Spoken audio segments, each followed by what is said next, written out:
নমস্কার সকলকে, আমার চ্যানেলে সবাইকে স্বাগত। আজ আমি চলে এসেছি শীতের দুপুরে নিরামিষ খিচুড়ি নিয়ে। থাকছে বেগুন ভাজা, পটল ভাজা আর আলু ভাজা। পুরো ভিডিওটা দেখতে থাকুন। খিচুড়ি বানানোর জন্য আমি নিয়ে নিয়েছি প্রথমেই গোবিন্দভোগ চাল, মুগ ডাল, মসুর ডাল আর সবজির মধ্যে নিয়েছি ফুলকপি, বিনস, কুমড়ো, গাজর আর মটরশুঁটি। চাল ডাল আমি সব একসাথে ধুয়ে নিচ্ছি।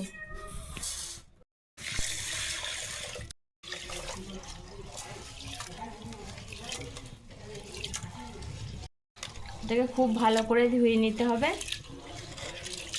করে ধোয়া হয়ে গেছে, এবার আমি চাল ডাল হাঁড়িতে দিয়ে দিচ্ছি।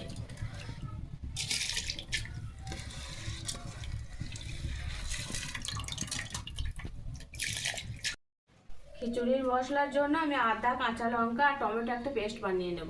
চাল আমার হাফ সিদ্ধ হয়ে গেছে, ওই জন্য নামিয়ে রেখেছি। এবার সবজিগুলো আমি একে একে ভেজে নেব। আলুটা ভেজে নিচ্ছি।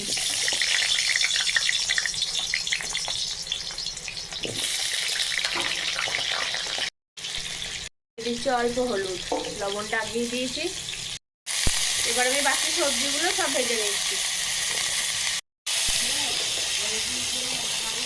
যে আমার ভাজা হয়ে গেছে, এবার নামিয়ে নিচ্ছি। এবার খিচুড়ির মধ্যে হলুদটা দিয়ে দিচ্ছি। দিয়ে দিচ্ছি পরিমাণ মতো লবণ। এবার দিয়ে দিচ্ছি ভেজে রাখা সবজি।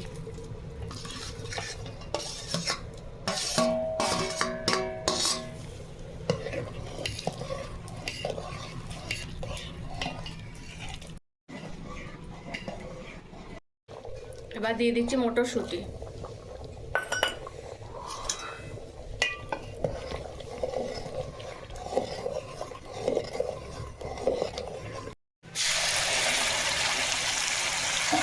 দিলাম আদা, কাঁচা লঙ্কা আর টমেটো, তার মধ্যে দিয়ে দিচ্ছি অল্প হলুদ, জিরে গুঁড়ো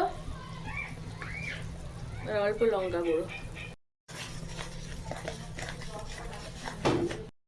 মশলাটা কষানো হয়ে গেছে, এবার মিশিয়ে দিচ্ছি। এর জন্য দিয়ে দিচ্ছি ঘি,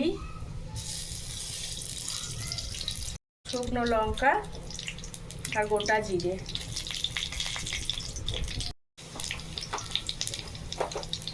দুটো চেরা কাঁচা লঙ্কা। ফোড়নটা দিয়ে দিলাম। রেডি হয়ে গেছে আমার খিচুড়ি। আমি গরম গরম পরিবেশন করব।